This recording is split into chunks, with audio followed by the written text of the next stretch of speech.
Hello everyone, this is part 36 of What If Naruto Came Back to Claim His Family's Name, and I hope you guys enjoy this video and to like, to subscribe, to share, and check out the playlist, to see more comment down below. Now let's start the intro. They call me a god.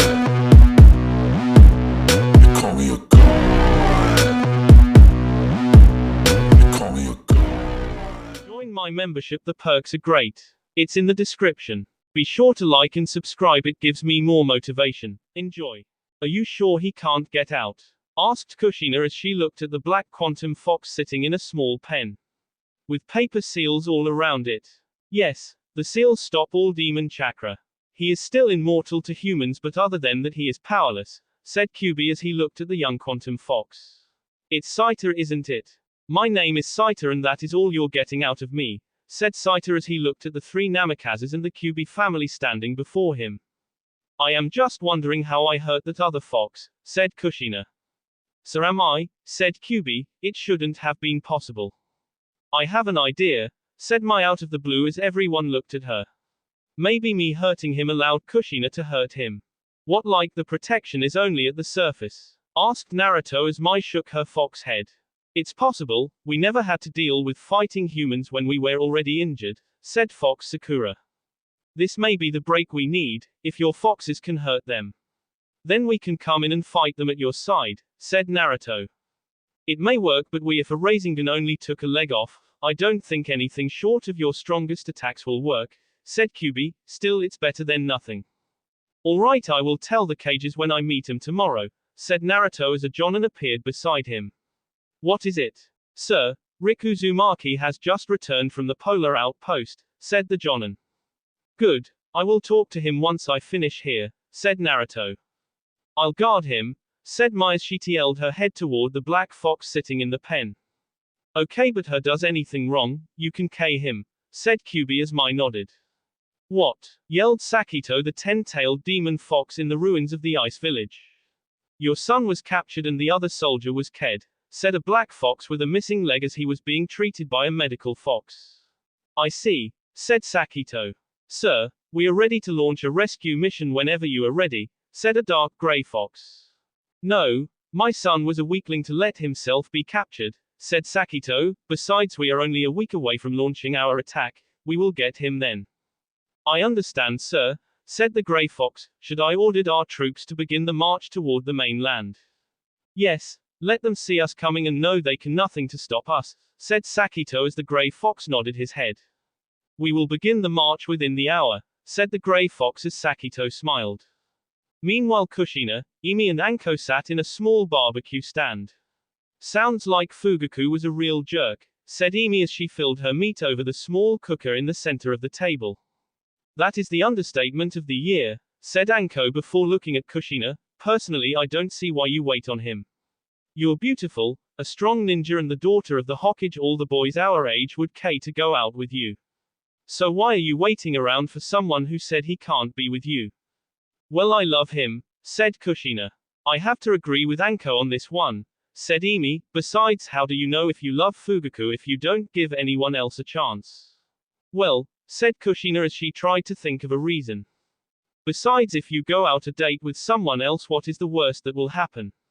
You have some fun and maybe Fugaku seeing you with someone else gets him to snap to his senses, said Imi. Or maybe you'll fall in love with the person, said Anko with a grin. So what do you say, will you give it a try? I don't know, said Kushina as she looked at the table. Just give it a try, said Imi as suddenly a figure appeared beside the table. Hey Kushina, I was wondering if you have any plans for later. Said Kushina. No. Well, I know it is out of the blue, but I was wondering if you would like to join me for Super Atituki's Ramon. Kushina looked at the table thinking. Sure. I don't see why not. I'll meet you there at 7. See you there, said Kib with a smile before walking out the stand into the streets. You're not that strong, said Mai as she looked at the black fox sitting in the cage. I could have ked you in an instant, but I am under orders. No one can be ked before the war begins, said Saita as he glared at the reddish-brown fire fox on the other side of the bars. Still, I took you prisoner. Luck, that is all it was, said Saita. My stroke of luck would have ked you in an instant, said Mai. True youngling, said Saito. Youngling, you are what, the same age as me?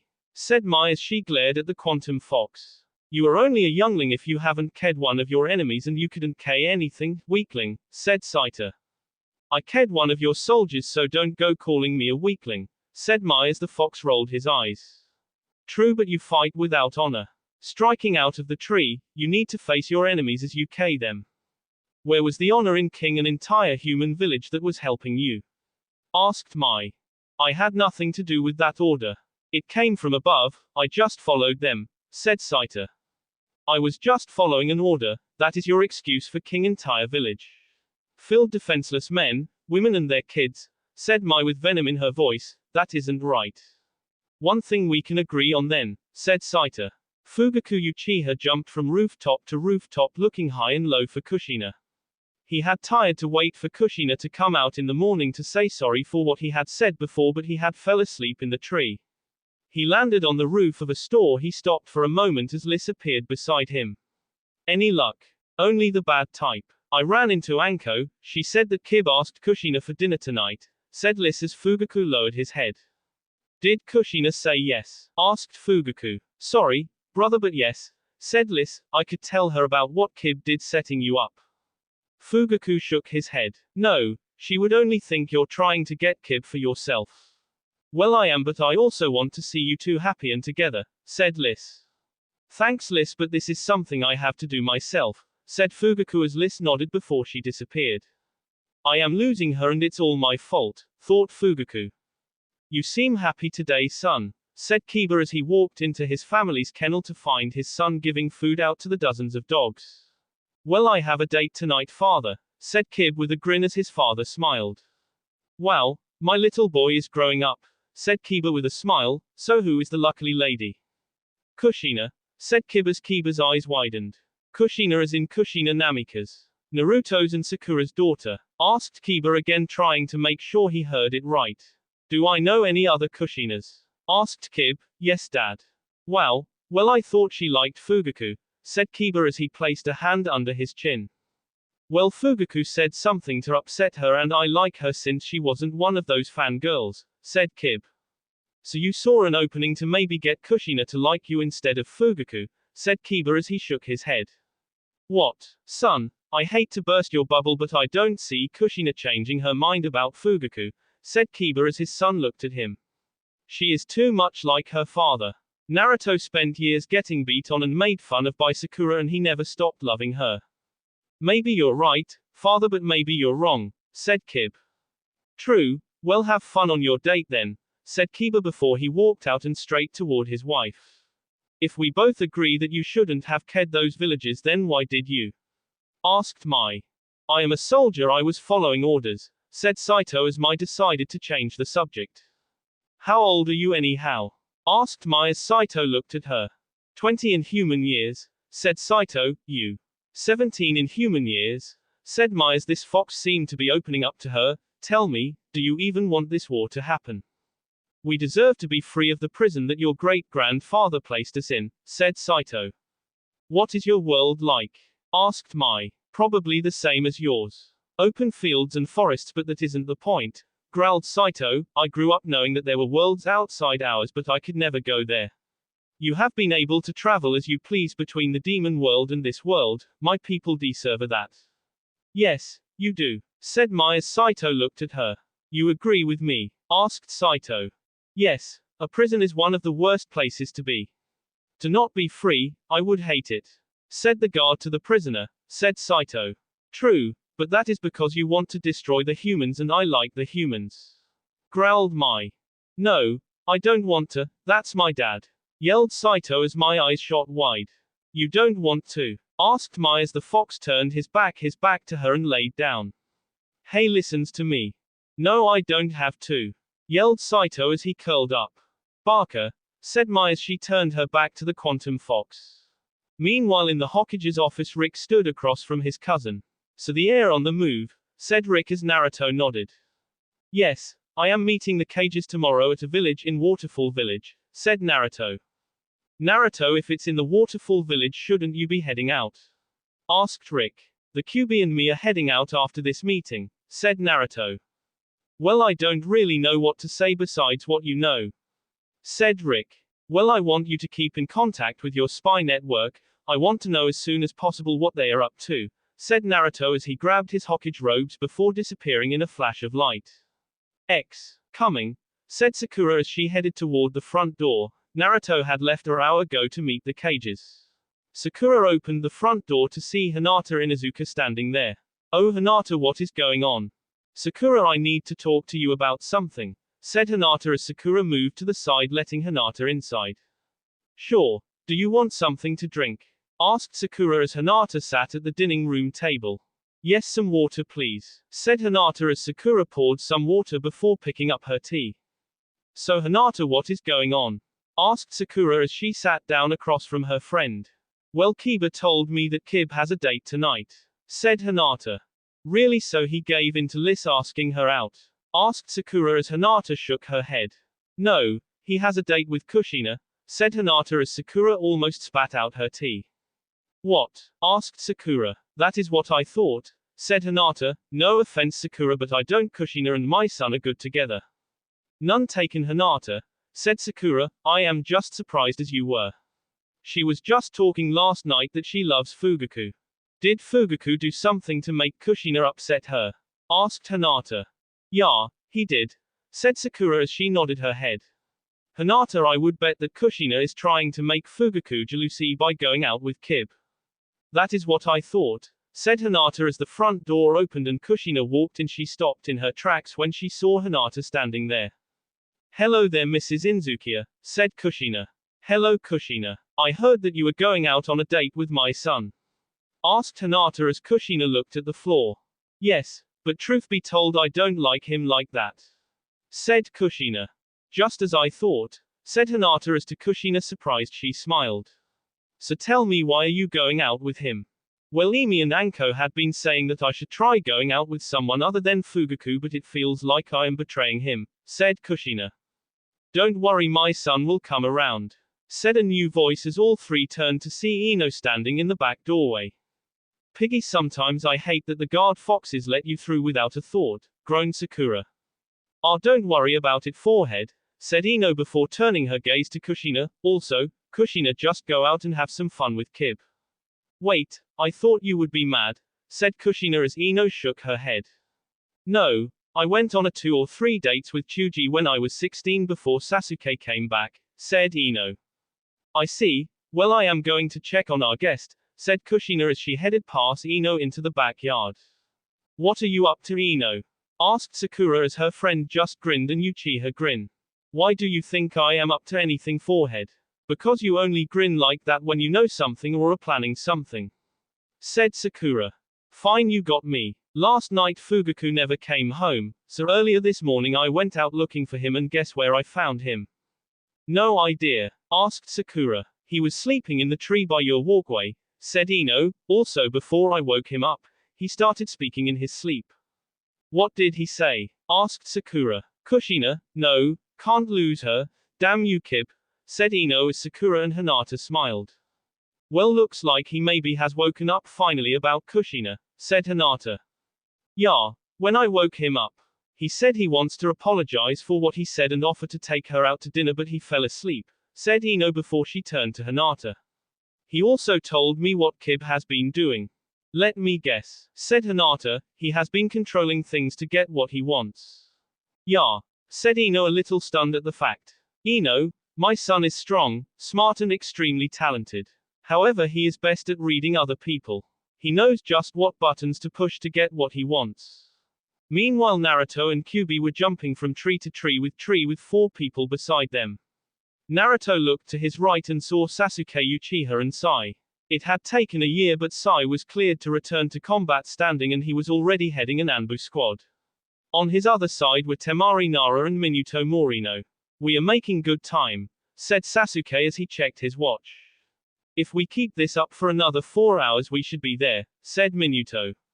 Hours and 25 minutes to reach the border of Waterfall Country and meet up with Gaara and his team.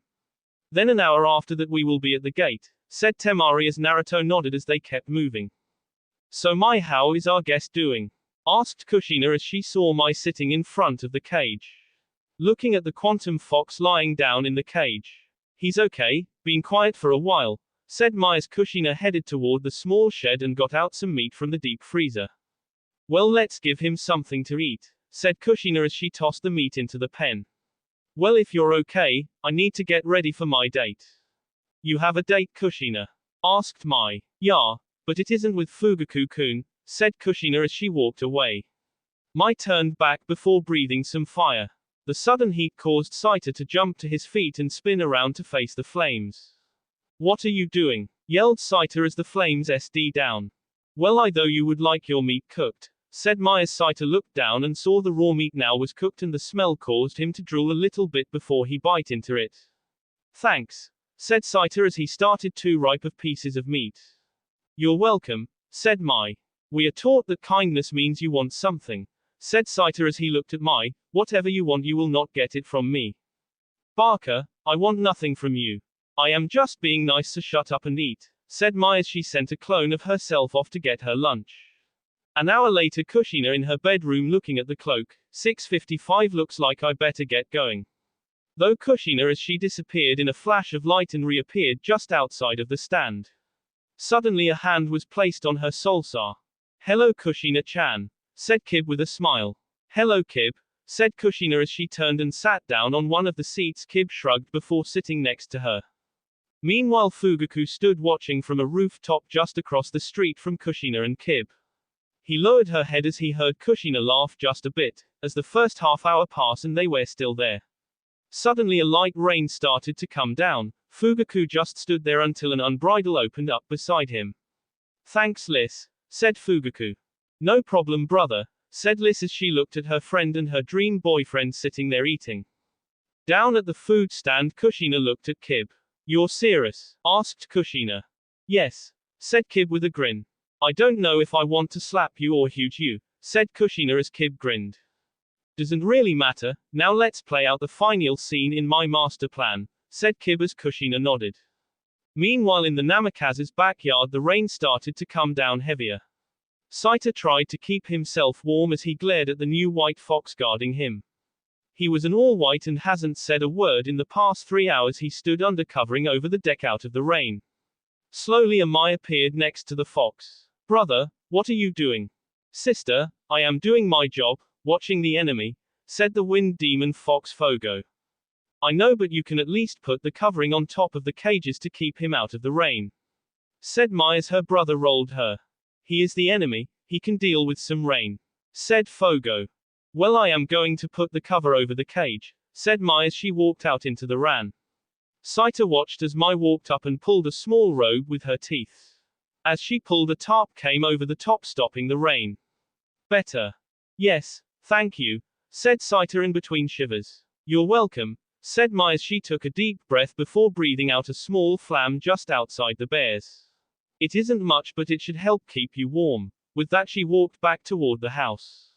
You shouldn't have done that, Mai, said Fogo. Brother, it's a cold rain, let him get warm, you can put it out as soon as he is dry, said Mai as she walked back inside. Fugaku just stood there watching. Suddenly Kushina disappeared in a flash of light. Both Liz and Fugaku scanned around as Kib walked out into the rain before looking up at the two Uchihas. If you're looking for Kushina, look behind you, said Kib with a grin as both Uchihas spun around to see Kushina standing in the rain smiling. Hello Fugaku-kun, said Kushina with a smile before she slammed her lips against Fugaku's. Both Fugaku and Kushina closed their eyes and moved into the rain, not that they cared.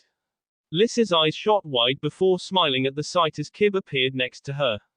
Finally it's over, said Kib as he placed his hands behind his head. Wait, I thought you liked Kushina, asked Liz, wondering what was going on. No, she isn't my type, said Kib, however I had to play my role in the master plan. What master plan? Asked Liz. Getting them together, you idiot, said Kib as he pointed his finger at the new couple still kissing in the rain. I had to make Fugaku think that he was losing her to get him act on his love. Then why did you tell me you liked her? Asked Liz. Because I needed you to believe the act, because if you were in it, it would be ruined, said Kib as Liz raised an eyebrow. Let's face it, he can tell when you're lying. So it was all a fake. Asked Liz as Kib nodded his head before turning back to the sight before them. Fugaku was still kissing Kushina, only they had pressed themselves together. Kushina had her arms on his chest and he had one hand on her lower back and the other one her cheek. They parted for a second but kept their foreheads together, just looking into each other's eyes. I am so sorry for everything I said early, said Fugaku. That's fine, said Kushina as inner Kushina was screaming for joy. Tell me you got that, yelled Kib as Anko and Emi came out from two separate spots with cameras in hands. You know it, said Anko with a smile. Wait, you were all in this? Asked a stunned Liz as they all nodded. Yeah, said Kib as Kushina and Fugaku shrugged before going back to looking at each other's eyes. I love you Fugaku-kun, whispered Kushina. Same here Kushina-chan, said Fugaku back before kissing her. Kushina woke up the next morning with a smile on her face. Slowly she got out of her bed and headed toward the kitchen, only to find her mother sitting there drinking her morning coffee before heading to work at the hospital. Morning mom, said Kushina with a smile. Morning dear, and you're grounded, said Sakura as Kushina looked at her. Why? Asked Kushina. You know the rule, young lady. Unless you're on a mission or patrol home by 1 a.m. you didn't come in tile 3, said Sakura. Sorry mom, said Kushina, however you'll never guess what happened. It was all a set-up. Kib asked her out to make Fugaku realize that he loved you, said Sakura as Kushina raised an eyebrow. Yeah, how did you know? Asked Kushina as Sakura tossed her a photo. Kushina looked down. It was a photo of her and Fugaku standing in the rain kissing. Anko delivered this, said Sakura. I don't know what to say. I am just happy for you two, but I don't want any grandkids for a while, said Sakura as she glared at her daughter. Don't worry about that mom, said Kushina. Good, but you're still grounded, said Sakura.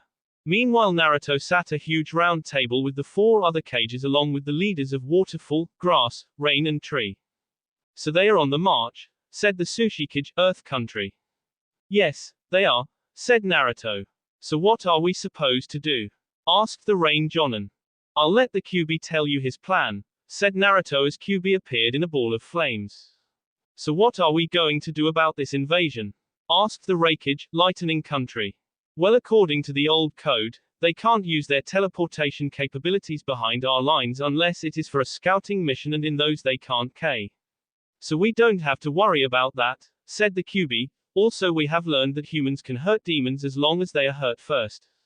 What about stopping them? What are our chances of stopping them? Asked the Tree Jonin. Not good, they are powerful and almost unstoppable, said Kyuubi. Our only hope is to human and my fellow demons to stand against them at one. That way you are wrong, said Suchikage. My village has built bunkers into one of the mountains within our land. We have stored up food and water. We can last up to 6 months underground. You have to joking, asked Naruto. I am not. Once they pass, we can come out and rebuild, said the Suchikage. You are a fool, said the Kyuubi. They will come, and no bunker you build, no matter how hidden, can protect you. We can try, because I am not even sure these quantum foxes are real, said the Suchikage. It is possible you and Suna are just trying to lead our armies into a trap and then destroy them. We haven't had a war in over 16 years, why would we start a war now? Asked Naruto.